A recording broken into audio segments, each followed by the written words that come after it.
भाभी नमस्ते। तुम यहाँ कैसे? वो भाभी, मैं ना भैया से मिलने आया था।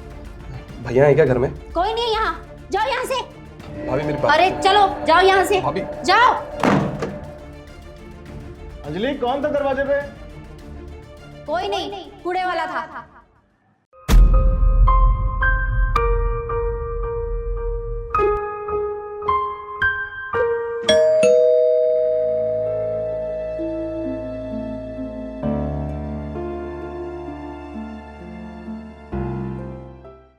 अरे करण, तू अचानक?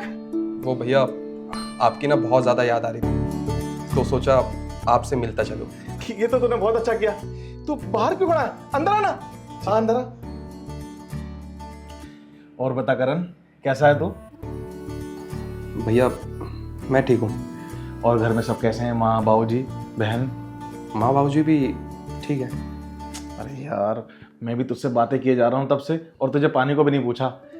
अंजलि, अंजलि देखो कौन आया है। करण आया, मेरा भाई। जल्दी से उसके लिए पानी लेके आओ। करण आया है? इसको तो मैंने भगा दिया था, ये कैसे आ गया? कौन है दीदी? अरे वही मेरा देवर करण। इतने दिनों बाद ये क्या करने आया यहाँ? पता नहीं क्या करने आया होगा, पैसे वैसे मांगने। वैसे तो इसे हमारी कभी याद नहीं आई है, अब आ गया है मुंह उठा के। देखना दीदी, जीजा जी को समझा देना, पैसे ही मांगने आया होगा। हाँ, तुझे क्या लगता है कि मैं उनको बोलूंगी नहीं? जूही जा, उसे पानी दे के आ जा। मुझे उसकी शक्ल नहीं देखनी, मुंह नहीं लगना मुझे उसके। अरे नहीं दी, आप ही दियाओ पानी, मैं नहीं जा रही। तुझे कुछ कह रही हूँ ना, जा दे पानी उसको जाके। आप लोगों के बीच में मैं क्या करूंगी? आप ही दियाओ दीदी। चल मैं ही जाती हूँ, तू कर अपना काम। जी जाना पड़ेगा। और बता करण, तेरी पढ़ाई कैसी चल रही है? भैया पढ़ाई भी बहुत।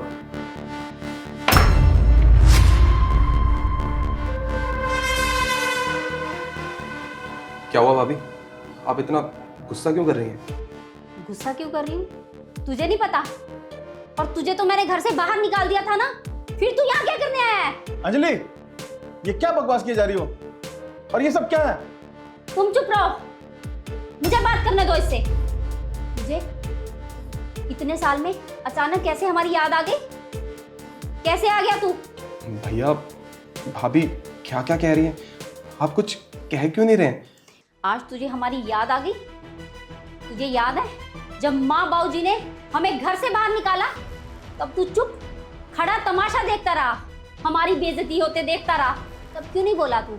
आज तुझे अचानक से हमारी याद आ गई और तू मिलने चला आया। और हाँ, वो तुम्हारी बहन जो बहुत भैया भैया करती थी, बहुत प्यार करती थी ना वो अपने भैया से, कहाँ है वो? उसे याद नहीं आई इतने साल अपने भैया की? कोई आया यहाँ हमसे मिलने? किसी ने ये जानने की कोशिश की कि हम किस हाल में हैं, कैसे रह रहे हैं, कैसे अपना गुजारा कर रहे हैं? और आज अचानक से तू मिलने चला आया। देखिए भाभी, मैं आपको ना सब कुछ समझाता हूँ। मुझे कुछ नहीं समझना, चुप कर तू और निकल यहाँ से। अंजलि बस, बहुत हो गया। ये क्या बकवास किए जा रही हो तुम? वो सही तो कह रहा है, वो यहाँ कोई पैसे वैसे मांगने नहीं आया। अरे वो मेरा भाई है, वो मुझसे मिलने के लिए आया। तुम खामखा उसके ऊपर चढ़े जा रही हो। सैम तुम चुप रहो, तुम्हारी शरीफी का ना नाजायज फायदा उठाते हैं ये लोग। तुम भूल गए कैसे माँ बाबूजी ने हमें घर से बाहर निकाला, कैसे रहे हम शहर में आके? तुम सब भूल गए, आज इसकी बातों में आ गए तुम। भाभी बस कीजिए। अरे मैं इतनी देर से चुप हूं, उसका मतलब ये नहीं है कि मैं कुछ बोल नहीं सकता। और आप हमारे घर वालों पे इल्जाम लगा रहे हैं। अरे आपका भी तो परिवार है वो, और आप उन पे इल्जाम लगा रहे हैं। आप यही जानना चाहती है ना कि मैं यहाँ पे क्यों आया हूं? मैं आपको बताता हूँ।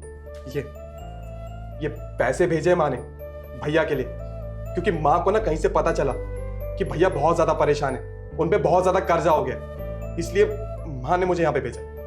और ये पैसे ना माँ ने बाबूजी से लिए। और आपको क्या लगता है कि हमारे बाबूजी हमसे प्यार नहीं करते? हमारे बाबूजी ना हमसे बहुत ज्यादा प्यार करते, और कभी ना हम अपने बाबूजी से ऊंची आवाज से बात नहीं करते। ये हमारे संस्कार है, ये हमारे भैया के संस्कार है। आपने बाबूजी को, माँ को, सबको गलत ठहरा दिया। अरे मुझे गलत ठहरा दिया। अरे उस टाइम सिचुएशन ही ऐसी थी, कोई भी होता तो क्या करता। और आपको क्या लगता है भैया को घर से क्यों बाहर निकाला है? आपको यही लगता है ना कि आप दोनों ने शादी कर ली इसलिए बाबूजी ने घर से बाहर निकाला है? बात ये है ही नहीं। क्या है ना, भाऊजी ना भैया से बहुत ज्यादा प्यार करते थे और भाऊजी ना भैया को अपने पैरों पर खड़ा करना चाहते थे। पर भाऊजी को एक बात समझ आ गई थी कि जब तक भाऊजी उनके साथ रहेंगे ना, भैया कुछ नहीं कर पाएंगे। इसलिए भाऊजी ने अपने दिल पे पत्थर रख के भैया को अपने आप से दूर किया और शहर भेजा और बोला कि खुद जा, खुद कमा और खुद सब कुछ कर। अरे भाऊजी ना भैया के बगैर रह नहीं पाते। अरे छुप छुप के रोते हैं, परेशान होते हैं, माँ रोती है और मैं रोता हूँ, भाऊजी रोते हैं। पर हम सब ना एक दूसरे को दिलासा देते हैं क्योंकि हम अपने भैया से ना बहुत ज्यादा प्यार करते हैं। हाँ, जैसी भाऊजी और माँ को पता चला ना कि भैया परेशान है, ये पैसे भेजे, आपको क्या लगता है आपको ये पैसे लग रहे हैं? ये मेरे भाऊजी और माँ का प्यार है मेरे भैया के लिए, समझिए आप। और एक मिनट, आप क्या कह रही थी? हमारी बहन के बारे में? भैया, हमारी बहन के बारे में भाभी क्या बोल रही थी? आपको ना ये जान के शायद पता नहीं क्या रिएक्ट करेंगे। जब से भैया घर से गए ना, छोटी घर पे आई नहीं, भाऊजी से बात तक नहीं की उसने, वो इतना प्यार करती है। और आप हमारे घर वालों पे सवाल उठा रही थी। भाभी, ये पैसे मैं यहां रख देता हूं। और भाभी, मुझे माफ कर देना, मैंने आपसे ऊंची आवाज में बात की जो मुझे नहीं करनी चाहिए थी, क्योंकि मेरे भाऊजी ने और मेरे भैया ने ना मुझे जो संस्कार दिए उसके हिसाब से मैं आपसे कभी ऊंची आवाज में बात भी नहीं कर सकता था।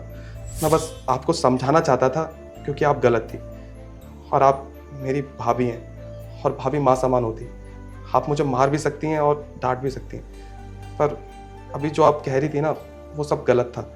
मैं बस यहाँ पे पैसे देने आया था। ठीक है, अब भैया मैं चलता हूँ, प्लीज़ मुझे रोकने की कोशिश मत करना और अपना ध्यान रखना। ठीक है भाभी, नमस्ते। नमस्ते भैया। करण, करण।